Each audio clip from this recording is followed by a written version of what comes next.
I woke up this morning to the news of this Nigerian socialite who had been arrested in Saudi Arabia and sentenced to 15 years in prison. She's actually 60 years of age, so meaning that she's going to spend her old age in Saudi Arabia, and if not careful, she's most likely going to die during the sentence. I mean, an old person in prison, that's like a bad combination. However, one of the reasons why this story piqued my interest was because just yesterday I saw a prominent Nigerian realtor, I'm not going to call her name, and she said something towards the lines of, don't argue about small money. Some of you, when somebody wants to cheat you, small money, you're arguing, that's a sign of poverty and blah, blah, blah.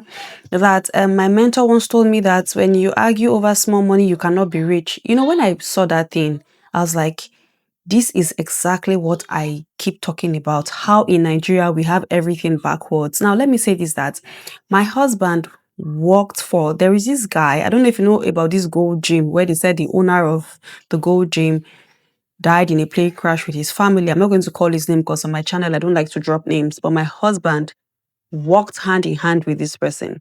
And surprisingly, my husband was telling me how this guy used to wear shirts of €5. Now, you know, when somebody is a billionaire and you'll be expecting him to wear the designers, no, he was wearing a shirt of €5. And that's the thing. The crazy thing is, poor people are the ones who actually hustle to buy expensive things to impress, while the rich people don't really. It's not like they don't spend money, yeah, but they actually have their priorities straight. And we all know that when it comes to making money, every penny counts. So when you have a prominent realtor who claims to have hawked palm oil and sold okerika to make money, saying that don't argue about small money, it makes me wonder how she really made it. And that's also because when I heard the story of her grass to grace 2 years ago, I actually doubted that story.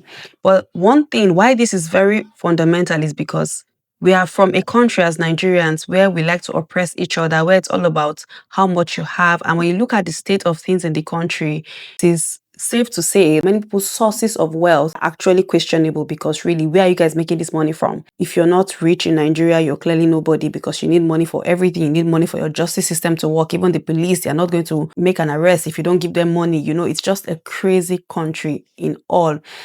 However, the arrest of this prominent woman should be a lesson to everybody that yes, the country is tough, but contentment is key. And you need to be careful when it comes to the kind of gurus you guys listen to. Because really, if everybody could become rich by selling okerika and carrying palm oil, we would all be rich, wouldn't we?